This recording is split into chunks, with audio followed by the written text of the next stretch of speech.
I want to spend some time this morning as a heart-to-heart message giver to give you a piece of God's heart. And when we get a piece of God's heart, it transplants the heart that we have that could be a heart of stone into a heart of flesh. It is in correspondence with the series that we are in entitled Fundamentals. And it's all about the fundamentals. Week one, we went eye to eye, having a face-to-face encounter with God. And then we went last week hand in hand with Coach Abu Ma'afala. And it was so fiery. It was like hand in hand, jab, jab, jab. And then he came in with a soft hand and massage and jab, jab, jab. And it should have spurred you on to follow after God, which is part 2 in our mission statement. And finally today, we got our heart-to-heart message, which focuses on discovering your purpose. We're in Ephesians chapter 2. It's in your Bible, be on the big electrical screen. It'll be behind me. It'll be in your physical Bible that I recommend that you bring.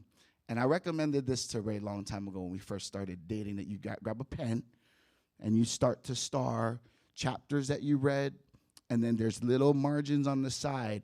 And what did God speak to you in those moments when you were reading the Word? And not just treating it as I got a checkpoint and a list, but really God is downloading something into you, and it's His heart. Can we have a heart-to-heart today? I got some good stuff for you. Ephesians chapter 2. Paul's having a heart-to-heart with the people of Ephesus that have taken the gospel and taken the message of salvation and twisted it like we can do as humans, because as humans, we want to work it out. We want to earn it out. We want to do whatever we can do, quote unquote, to prove our worthiness. And it's a works mentality. And all of us have it. We all have that works-driven mentality. But when we get God's heart, we understand that it is not by our might. It is not by our hands. It's not by our strength. It's by His heart and His grace. So for by grace, in verse 8, Ephesians chapter 2, for by grace you have been saved through faith. And this is not your own doing. It is the gift of God, not a result of works, so that no one may boast. So you can imagine in those times when he's having a heart-to-heart with the people of Ephesus, they were probably boasting and bragging, hooting and hollering about their great salvation and how they did X, Y, and Z in order to prove that they are a Christ follower. He said, it's not by your strength. It's not by your 100 million times you hold a sign outside. As much as we love the work, it's not about the chairs that we opened up or the setting up of the decor. It really is by His grace that we are saved, so that no man can boast. For we are His workmanship, created in Christ Jesus for good works. And you're like, well, I thought you just said that it is not about doing work. Well, then we got to get the order in line. And when we get a heart transplant and we get His heart and it transplants our heart of stone into a heart of flesh, it compels us to do what God has called us to do. God prepared beforehand. It was timely. Before you were even on this earth, He designed a specific purpose for your life. When we were born, we came onto this earth crying like a baby, wanting mother's milk, wanting to be cared for. But as we start to grow, we start to ask significant questions like, why in the world was I put on this earth? And some of you wrestle and struggle with that question, and we're going to clarify those things today. God prepared beforehand that we should walk in them, walk in the good work that He has for us. Let's bow our hearts as we get a heart transplant today. Father, we thank You for Your word. And Your word goes deep into our heart. And in our heart, there is filth. In our heart, there could be weeds. In our heart, could be thorns. But we want soil, Lord, that is ready for Your word. Prepare us right now. Lord, go deep into our hearts right now as we have a heart to heart together. Get your heart, transplant it into our heart so that we may walk out this purpose. In Jesus' name, and all of God's people said, amen. Are you ready? Point number 1. You were designed, say design, for divine, say divine. I just made all of you guys an MC. All of you guys are now certified rappers. MC Hammer. You guys can do the hammer dance. Just bust out your Z Cavaricis, and you guys can go. You were designed for divine purpose. I figured out this week why I was standing in the middle of a field significantly could have got lost in what I thought was my divine purpose. As a coach, as a teacher, as a pastor, I oftentimes interact with young people, and then I could start to justify that my purpose is being a football coach. My purpose is being a middle school teacher. That my purpose is being a pastor. And all of those things God has called me to, but my ultimate purpose is to honor him. My ultimate purpose is to know him. My ultimate purpose is to get his heart into my heart, and then he has called me to do good works.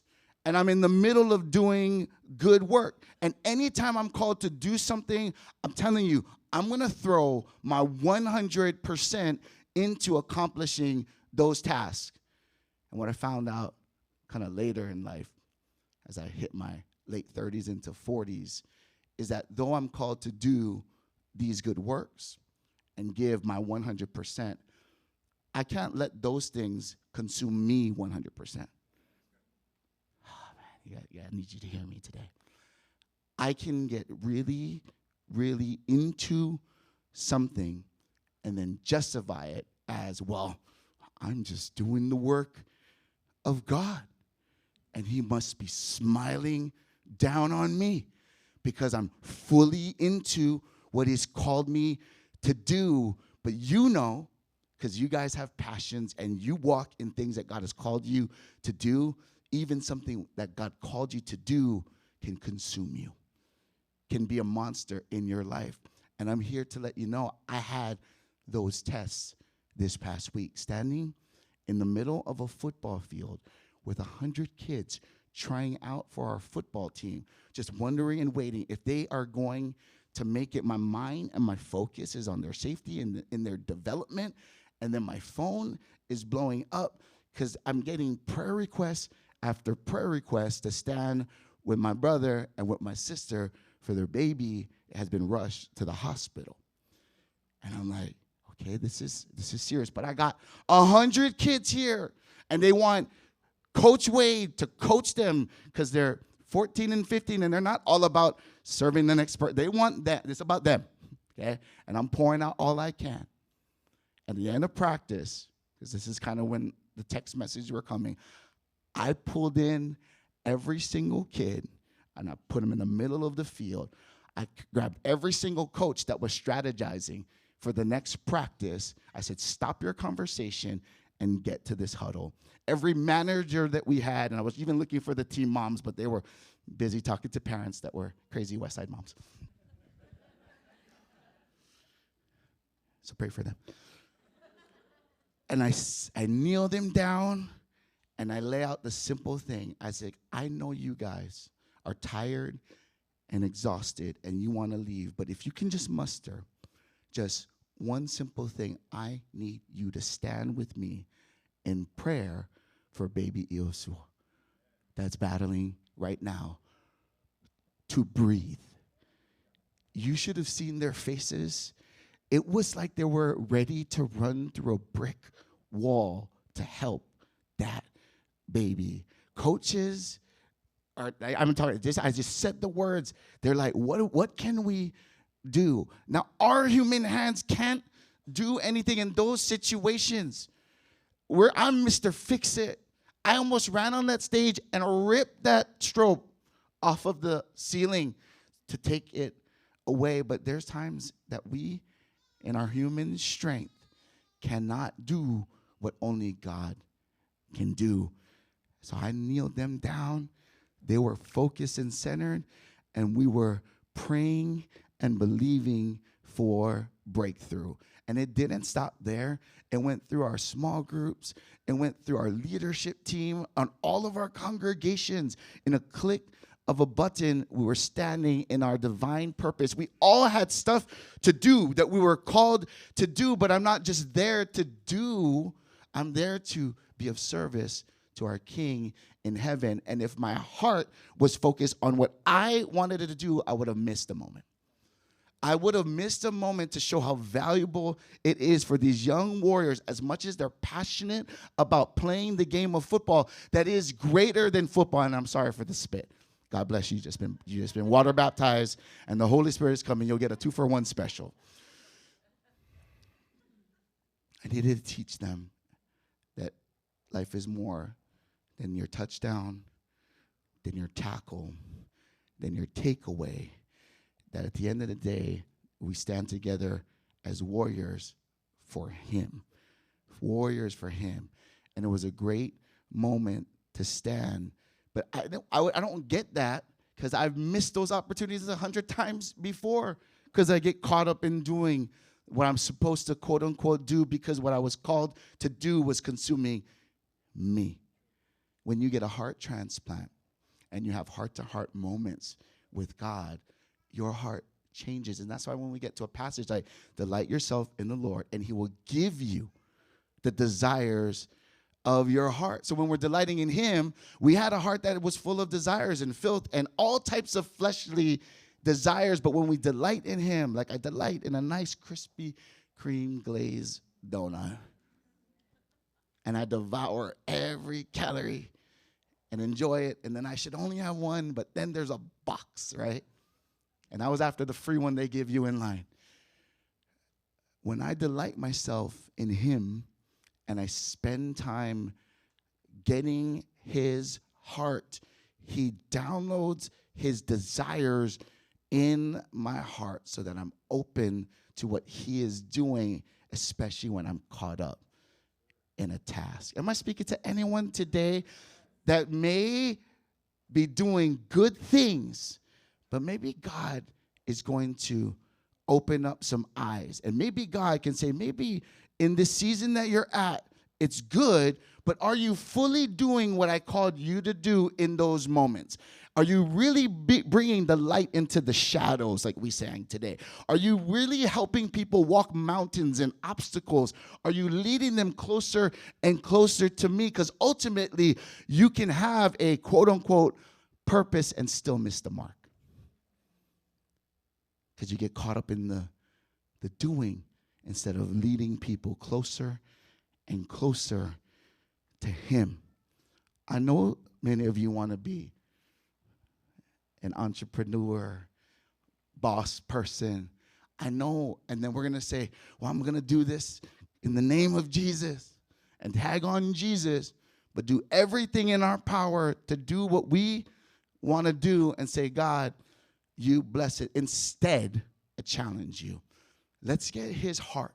Let's go after his heart. As much as Jesus recklessly goes after you with his love, there's a reckless abandon that we need to have. We do it like in this pursuit drill. I make our kids kind of track the ball, and they like hunt down the ball. Can we hunt down God in that same fashion with the reckless abandon? Like, I am not leaving until I get your heart. You say, well, is that even possible? We look at Jacob. He wrestled with God for an entire night and said, I'm not leaving until you bless me. I didn't feel blessed yesterday. I saw a grown man wrestling with my wife. I wanted her to try jiu-jitsu for so long. And while I was at an outreach feeding the less fortunate, she was rolling around with a sweaty man. And it was the one moment, like, this is what I do. I am a second-degree brown belt, first-degree brown belt, almost second degree. I should be a second degree, but never given more promotion yet. And there's these white belts and blue belts teaching them this class.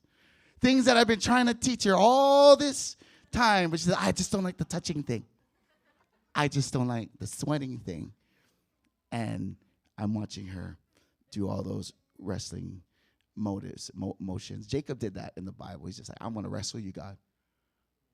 I want to wrestle you.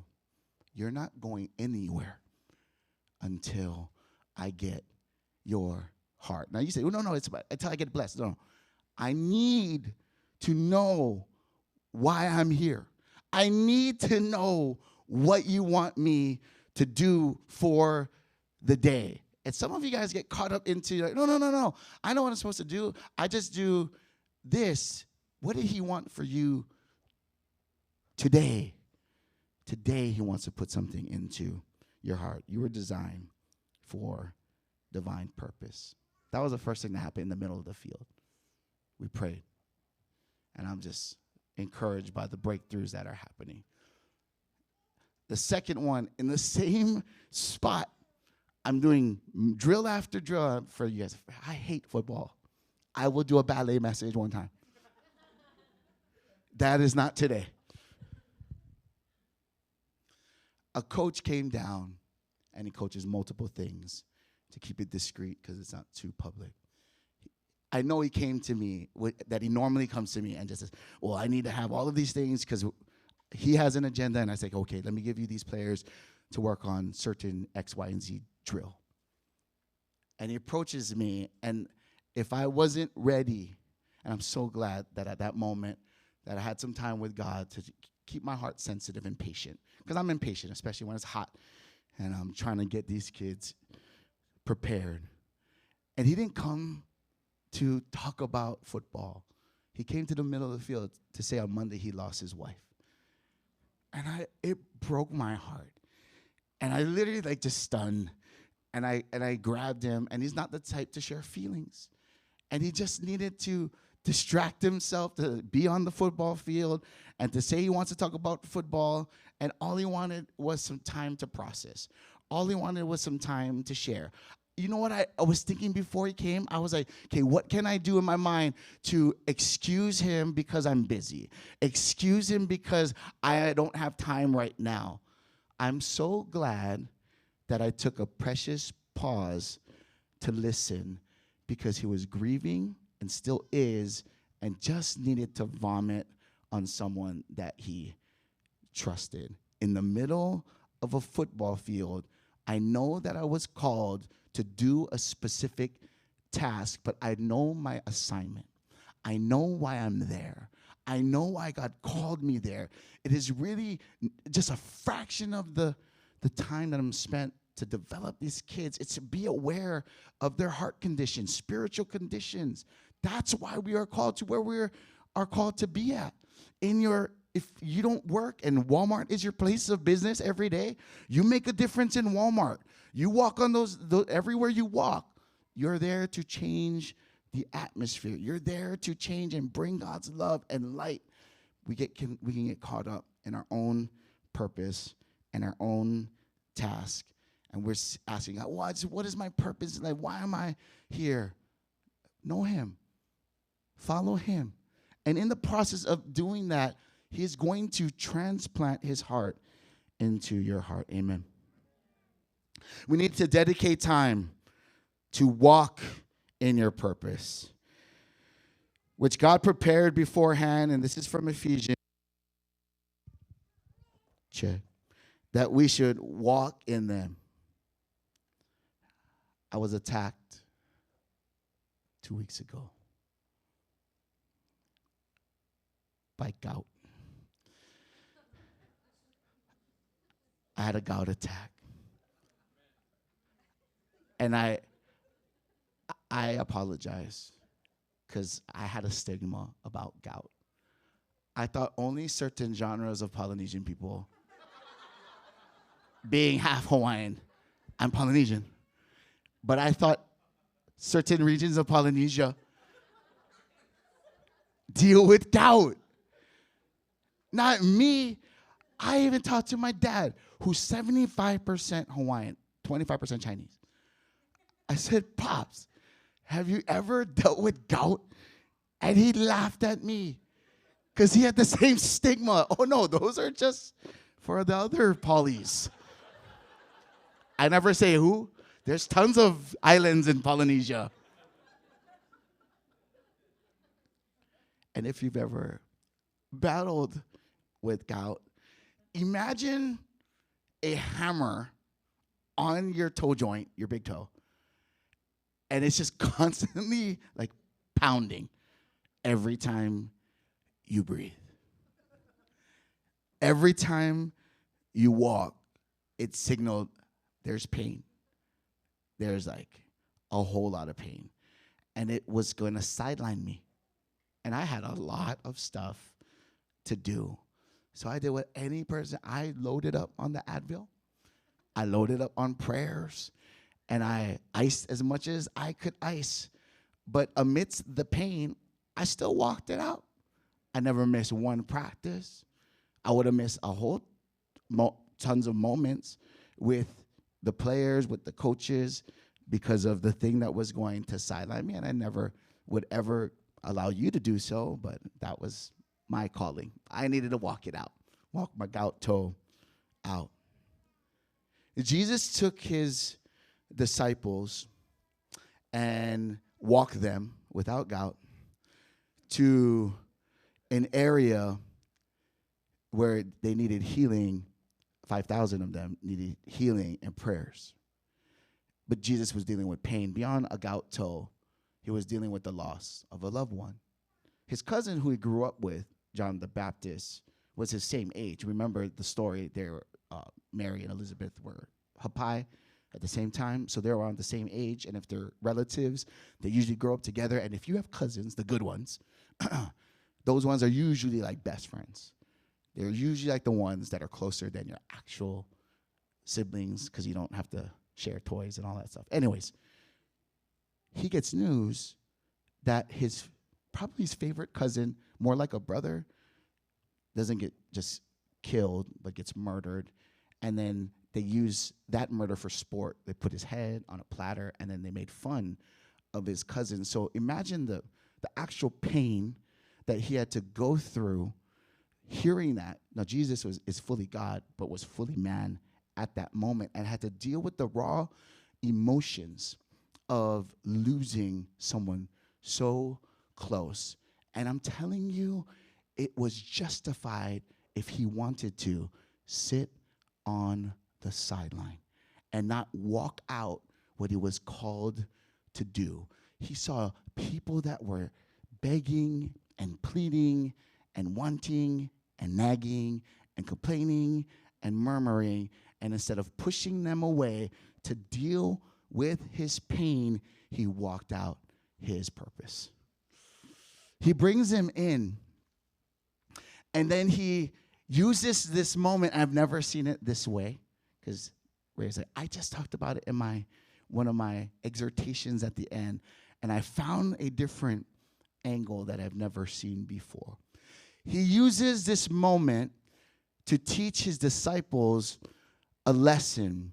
And he looks at his disciples, who many of them by trade were fishermen, and he said, as we are going to be done praying for these thousands of people, I have a great idea. We're going to go straight luau style. Bring out the lomi salmon. Bring out the squid luau. We are going to have a major paina. And in their minds, as being avid fishermen, they said, there is no way we are going to be able to accomplish this, because with their human hands, they know the hours and the time that it takes at sea to cast out their poles to catch the fish that they need to catch in order to provide what they needed to provide for the thousands of people that were there. And so Jesus said, perfect. When your human hands cannot work or accomplish what you set out to do, here comes God's hands. Here comes God's hands from heaven to fish for things that you can't toil for, that you can't earn, that you can't figure out, that your genius ingenuity cannot conjure up. So when you get to that moment, wherever you get to in life, where all of you cannot complete the task, That's where God shows up. That's where God's hands came through and grabbed the little that they had, and by Jesus' hands, as he lifted it up to heaven, blessed the bread, blessed the fish, blessed the poi or whatever that they had, and then it multiplied while they stepped out in faith and extended the food with their hands. So they had to do the work. They had to walk it out. They was dealing with pain. They probably had some gout too, because seafood causes gout. I learned that this past week. As they were extending their hands, they were watching God's hand move. Because where human hands exhaust, that's where God says, this is where the party begins. This is where heaven opens up. And some of you are so content with just toiling with human hands and being settled at a moment and saying, that's good enough. God has called you for greater. God has called you to say, where you are weak, that's where I'm strong. Where you are not enough, perfect. You don't need to get no extra advanced degree. You don't need to go get an extra, where you are limited in what you think you are supposed to do, stop being a doer. Let God work. Let God move. Maybe you're the wall, and maybe you're the mountain that God needs to work on so that he can flow through your life. Have you ever thought about it? We blame the devil for our dumb mistakes or dumb decisions. Oh, the devil's attacking me. The devil's just coming at me. And it's like us and our pride and our lack of faith. Because I know those fishermen said, you're cray-cray. There's no way. Because this is what we do. Jesus, you don't even do what we do. This is what we do. He's like, I actually made the fish, bud. Designed the fish eyes and all of that scales. I made them. So, I know what I'm doing. I know what I'm talking about. So wherever you're at in your season, trust that God knows. Trust that God knows. I was defeated and depleted.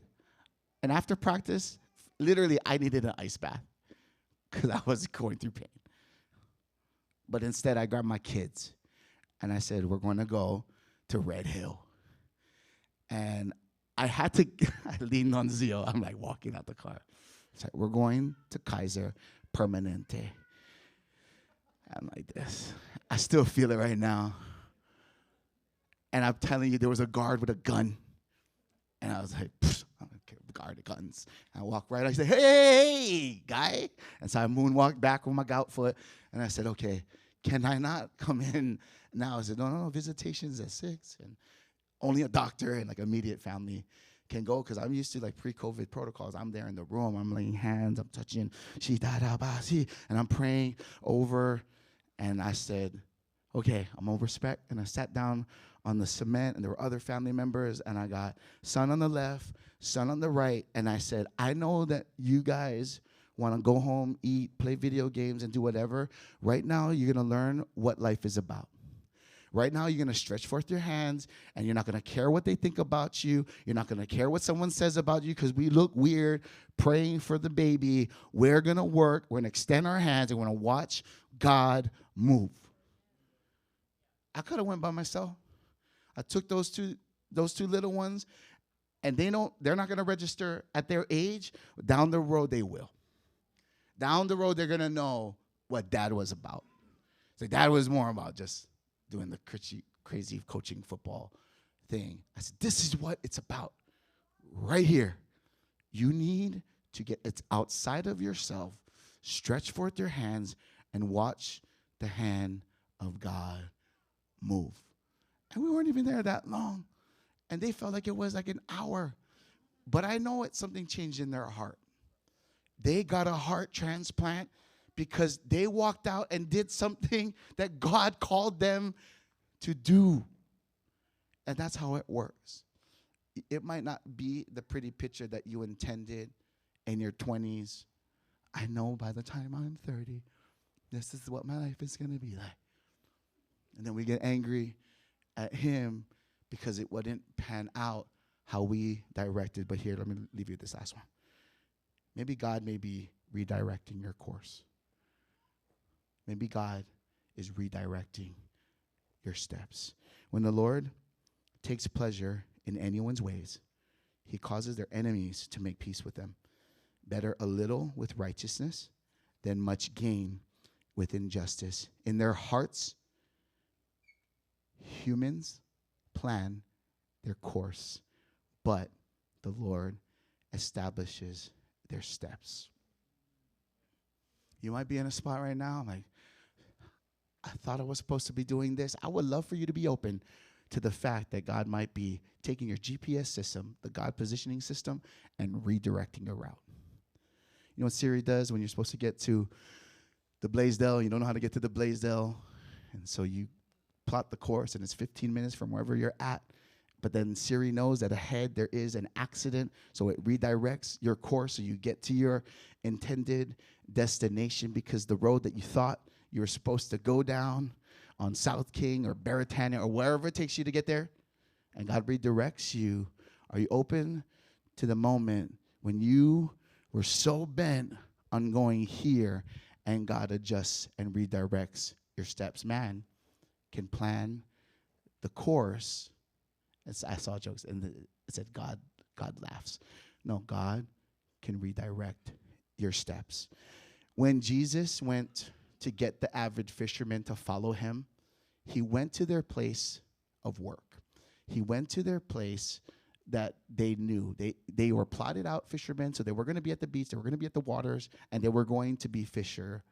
And then he comes into their life and said, follow me, and I will make you fishers of men. You're fishermen that catch fish, but I want to redirect your steps.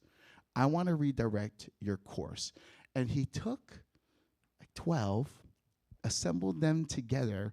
They thought in their lifetimes they were going to make some money, grow a family, and die. They ended up starting the global Christian church that we are a part of today because they allowed God to redirect their steps. This is beyond your lifetime. This is beyond your week, your month, and your plotted out course. God is going to do something in you that affects generations to come. Will you be open to have a change of heart? Worship team, may you come up to the front as we close this time. Lord, we thank you so much, God, for allowing us to be called and chosen by you. You call us out. You come after us with a reckless love, knocking down shadowy figures, doors, obstacles, mountains. You tear down the lies of the enemy so that we can understand that we are loved and that we are called to a higher purpose. And if we've already established, well, I know what my purpose is, will we be open with a fleshly heart, God, for your redirecting? Times where you redirect. That you see things in the future that we cannot see. And even if we made a plan for X, Y, and Z, may we be humble enough to know when you are redirecting. And before you ever redirect our footsteps, you always redirect our heart. To change our hearts, Lord. Please change our hearts. Please change our hearts. Lord, give us a spiritual heart transplant in this moment. Download into us, Lord, what you desire, what you're passionate about. We see that in your word, but there's some specific things to our season that we need from you.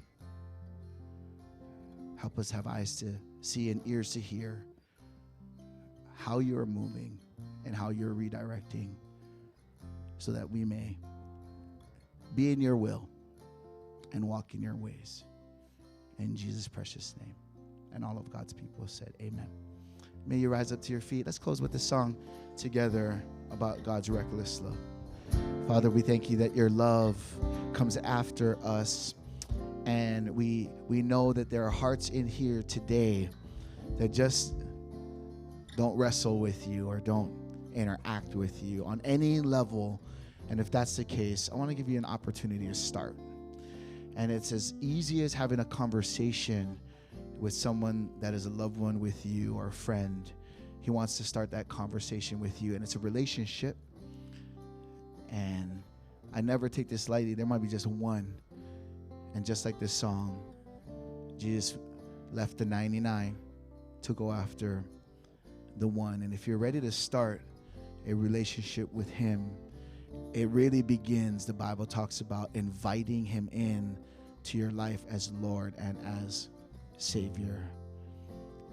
So I would love for you to pray with me as a prayer of invitation so that he can write your name in the book of life and that you have secured forever a spot to have relationship with him for all of eternity. That's discovering our purpose, knowing that we are his. So it begins like this. Dear Jesus, thank you for going to the cross, carrying our shame, carrying our sins, being persecuted, and dying, raising again so that we could have life and life everlasting. Help us follow you all the days of our lives. We thank you. Amen. Look at me real quick. This is the beginning point. And some of you said that prayer before and you've walked in your journey. And for some of you, this is the first time ever. How do you walk this thing out? You walk this thing out by yourself? Absolutely not. We huddle together in small groups throughout the week. We congregate here on Sundays. We meet one-on-one. At times we're phone calls, text messages away because we're walking this thing out together. Brothers and sisters in Christ for all of eternity. So we're doing it here, but we're doing this all throughout heaven, worshiping and singing and playing football without gout toes, whatever it takes. That's why we are called on this earth to know him, to follow him, to discover our purpose, having a heart-to-heart. And we wrap up this series next week with making a difference in other people's lives. And can I just tell you the preview before even Ray shares it? I'm so excited because our youth directors, Joash and Inda, are going to bring that fiery word about reaching and making a difference in the next generation. And I want to say it because I almost want to say it right now, but I cannot. There's a really huge announcement that is going to happen through that message. And I want you to be a part of hearing that and understanding what our season is going to look like at Pearlside Church at Kapolei. Amen. God is good all the time. You may be seated at this time, right? Thank you.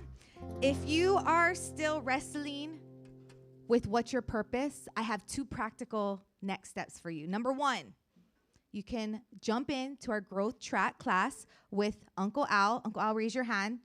That's Uncle Al. He oversees our classes. One of the classes is actually called Discover Your Purpose. And so we actually do a self-assessment of the God-given talents and gifts that you have inside of you. If God designs us, the one who designs us would be the one who would give us our purpose. Number 2, you can serve. 20 years ago, when I started coming to this church, Grace Bible Church at the time, I heard a message similar to this, and I knew that I had a purpose, but I was always trying to figure it out myself, right? once I realized that I had somebody who actually designed me, who knit me together, which means weaving, and was so specific in how he designed me, I knew my purpose came from him. So I jumped into youth ministry, serving. I served with Wade, I served with Mark, and at that time, God gave me 2 youth. 2. These men here had like 30 people in their victory club. I had 2. And one lived in Waianae and one lived in Waimanalo. So every day after youth service, I'd pick them up from school, I'd drive them to youth service, I'd drive to Waianae, and then I would drive all the way to Waimanalo for years. But it was during that time that I started serving and my eyes started being fixed on God. That's when I started discovering my purpose, because we can oftentimes, we get confused with position and purpose, right?